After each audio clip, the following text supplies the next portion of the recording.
嘿，大家好。咁今日咧就收到通知下，前兩日啱啱影過嗰個遠洋天鑄嘅2期啊。今日佢哋就推新產品出嚟啦。咁咧都係成個小區嘅樓王單位最大嘅面積啊，有177平方咁大嘅。咁作為豪宅啦，相信都係非常值得期待嘅。今日咧我哋就一齊過去睇一睇。咁而家咧我哋就嚟到遠洋天鑄嘅1期呢一度啦。1期咧，哇！而家睇咧入住率係好高嘅。接近90%啦，基本上住嘅都係本地人。咁我感覺呢個盤咧喺本地人嘅視覺入邊啊，佢嘅口碑係非常好嘅。呢度咧屬於係3區交位，即係中山嘅東區、南區、西區啊，呢3個區嘅交位嘅地點啦。咁但係佢嘅交通上，其實無論佢去東區或者去西區咧，都係唔到10分鐘嘅車程嘅，所以係非常方便。咁第二個咧就係呢個區域其實係成熟嘅，同埋有生活氣息嘅一個區。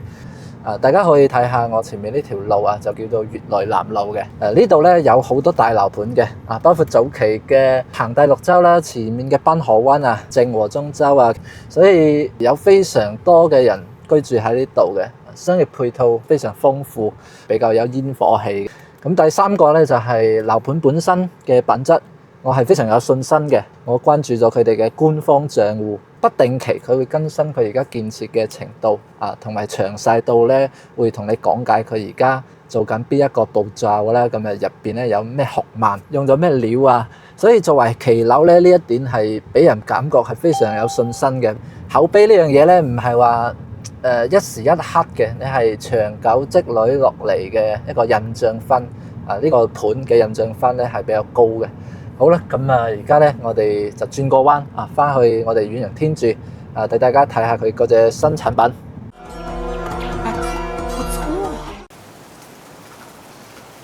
OK， 而家我哋嚟到遠洋天鑄小區嘅1樓位置啦。如果大家想了解更多關於遠洋天鑄佢嘅小區配套設施嘅話，可以瞅一瞅我上一條片，就係前2日發布嘅。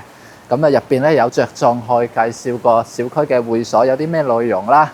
咁而家我哋係喺1樓嘅會所，係一個下層式喺負1嘅亦即係大家往下低望到嘅就係我哋小區嘅會所。咁成個園林咧，據說係用咗100幾個樹種去做出嚟嘅。咁好多都係療養性嘅植物，即係對於我哋身體有益嘅包括有啲係有驅蚊功能等等，噼里呱啦。其實呢個小區俾到我整體嘅印象咧係非常好嘅。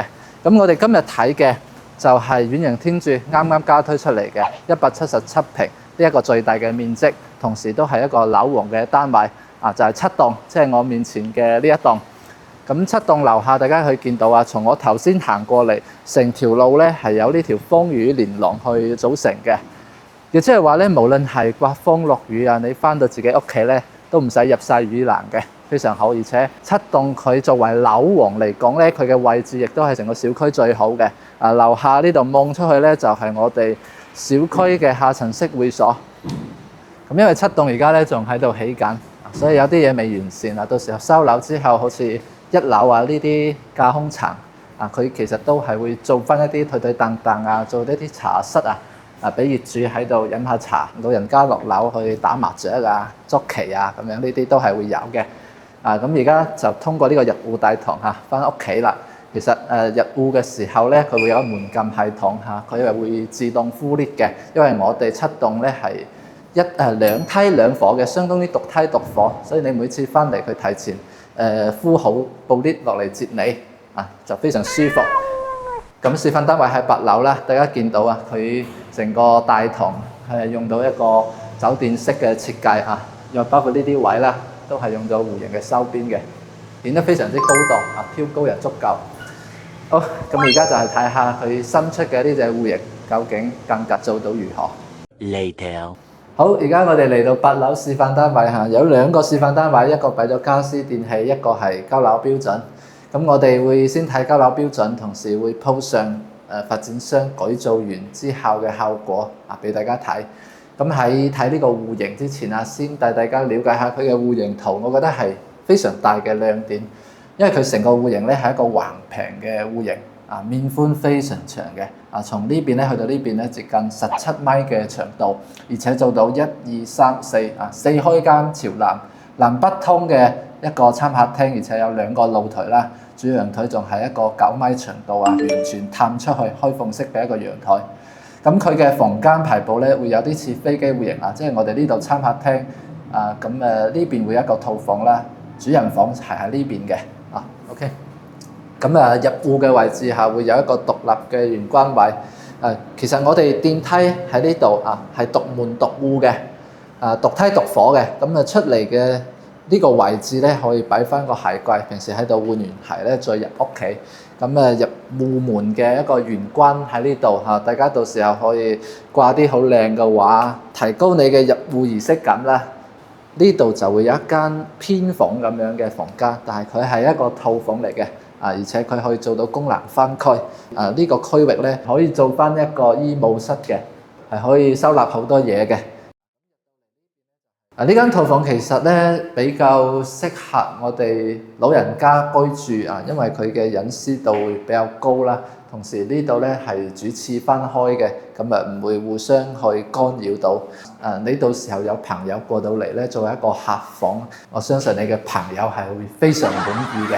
好，咁而家咧，我哋就行出去到我哋呢間屋嘅主體部分。呢邊咧係我哋嘅餐客廳。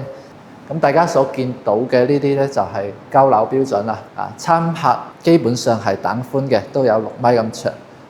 就算係發展商佢嘅示範單位，佢都係只封一邊陽台嘅。因為我哋有2個陽台啦，咁你點都有一個晾衫嘅區域喺呢度，接近係有5米幾嘅長度。呢邊咧發展商佢係做咗一個到頂嘅洗衣櫃。好，出到嚟咧，我哋呢邊咧就餐廳嘅區域其實擺翻張6至8人嘅大圓台係完全冇問題嘅，足夠闊落。嚟到呢邊咧就係我哋廚房嘅位置。咁係遠洋天鑄嘅傳統藝能啦，佢就做咗呢個 LDK 嘅交樓標準俾你。同時都係我哋呢度每一隻戶型咧都會有嘅一個交標，平時唔用咧就可以開放式。如果炒餸油煙帶咧就可以完全封閉。佢係一個 U 字型嘅廚房啦，因為佢做咗中西廚嘅，咁佢呢邊咧會有一個比較長嘅島台。咁預留嘅冰箱位咧都係足夠闊嘅，可以擺翻一部雙開門嘅冰箱。OK， 咁而家客廳出嚟咧就係我哋9米嘅全開放主陽台啦。咁而家交樓標準呢一套佢就係唔封窗嘅。我覺得唔封係有唔封嘅好處嘅。本身我哋嘅廳咧係足夠大㗎啦，覺得唔使再去擴大個廳嘅空間。咁如果留住呢個開放嘅陽台咧，多一個同外界接觸嘅區域啦，咁喺度可以種下啲花花草草。你如果有多啲朋友嚟到夜晚喺度燒烤，其實都非常舒服。咁我哋而家咧去睇下佢嘅房間嘅一個排佈。咁1774房啦，頭先我哋入門口有一個套房，咁正區咧就排佈咗3個房間嘅。睇翻呢個係第一個房間佢係連接到出邊嗰個主陽台嘅。嚟到呢間房咧，有啲俾我想起奇君悅來佢嘅改造佢就呢個牆咧佢係唔打嘅因為我哋廳已經係夠晒大啦。咁佢嘅打嘅咧係靠近走廊嘅呢邊嘅牆。佢將呢間房咧改成一個開放式，咁走廊咧就會更加光猛啲。除此之外，呢度連到出邊陽台嘅位置咧，佢又整成一個日式嘅一個茶室，有個榻榻米咁樣嘅茶室，所以俾到我感覺咧係比較好嘅。不過遠洋天鑄嘅發展商佢嘅選擇咧，即係佢喺改造嘅案例上展示到嘅，就係打呢邊嘅牆。咁將成個呢間房咧同出邊嘅客廳係融為一體嘅，會顯得個廳更加大啲。都係大家可以參考嘅案例啦。OK， 咁睇完嗰間房嚟到呢邊咧就會有2間房嘅。咁呢度係我哋公共洗手間，係做咗3段式。同時呢個洗手間過到嚟咧，呢間房發展商係作為兒童房嘅。佢採光依然係非常光猛嘅，因為成個採光面開得非常大。出到嚟我哋睇下主人房。主人房咧就直情係一個總統套間嚟嘅。而家我哋睇交標就可以睇到非常大嘅一個玻璃窗採光嚇，兩邊都有採光嘅。因為我哋主人房咧係一個長開間嘅，有5米嘅開間，佢可以做到好多功能分區。2個床頭櫃之餘咧，你喺呢扇窗戶前面仲可以做到一個超長嘅一個梳妝台。咁其實發展商佢啲櫃嘅擺設都比較考究嘅。佢喺入門口呢個過道啊，做咗2組櫃，而且全部到頂嘅。佢除咗做到收納之外，佢對於呢個主人房都起到一定嘅隱私性嘅作用。咁沿住呢度咧，轉個彎就係我哋主人房嘅套廁嘅位置。咁一個77平方咧，現時嘅總價就大概300至330萬左右嘅。咁呢一隻產品咧就比較適合香港、澳門客戶啊，你哋可能退休之後考慮長住啊，或者係有成家人搬過嚟嘅一個諗法啊，考慮緊大戶型又追求高品質嘅，你一定要過嚟呢個樓盤睇一睇。我哋下期繼續去睇樓啦，拜拜。